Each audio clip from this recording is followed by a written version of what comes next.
ইসলামী ছাত্র শিবির 1977 সাল থেকে আজ অবধি সৎ দক্ষ দেশপ্রেমিক নাগরিক তৈরির দুর্বার এই আন্দোলন, এই কাফেলা নিরলসভাবে কাজ করে যাচ্ছে। আপনারা আমাদের প্রথম কেন্দ্রীয় সভাপতি মীর কাসেম আলী ভাইকে হত্যা করেছেন, আমাদের দ্বিতীয় কেন্দ্রীয় সভাপতি কামরুজ্জামানকে হত্যা করেছেন, জামাত ইসলামের নেতৃবৃন্দকে জুডিশিয়াল কিলিং এর মাধ্যমে হত্যা করেছেন, কোরআনের পাখি বাংলাদেশের মানুষের নয়নের মনে আল্লামা সাঈদীকে মেডিকেল কিলিং এর মাধ্যমে হত্যা করেছেন। কিন্তু আমাদের অগ্রযাত্রাকে কেউ থামিয়ে দিতে পারেনি। অনেকে আমাদেরকে কথায় কথায় ভয় দেখায়। আমরা অনেকবার বলেছি আমরা এক আল্লাহ ছাড়া কাউকে ভয় পাই না।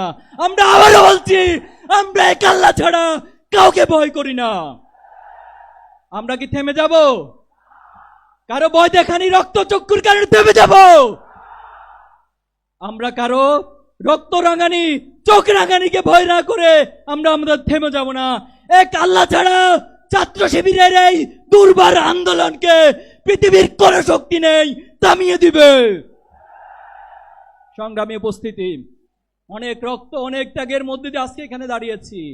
প্রয়োজনে আবার জীবন দিব, আবার রক্ত দিব, আবার চুলায় ফিরে আসবে, কিন্তু বাংলাদেশকে কোন প্যাসিবাদের হাতে আমরা তুলে দিব না ইনশাআল্লাহ।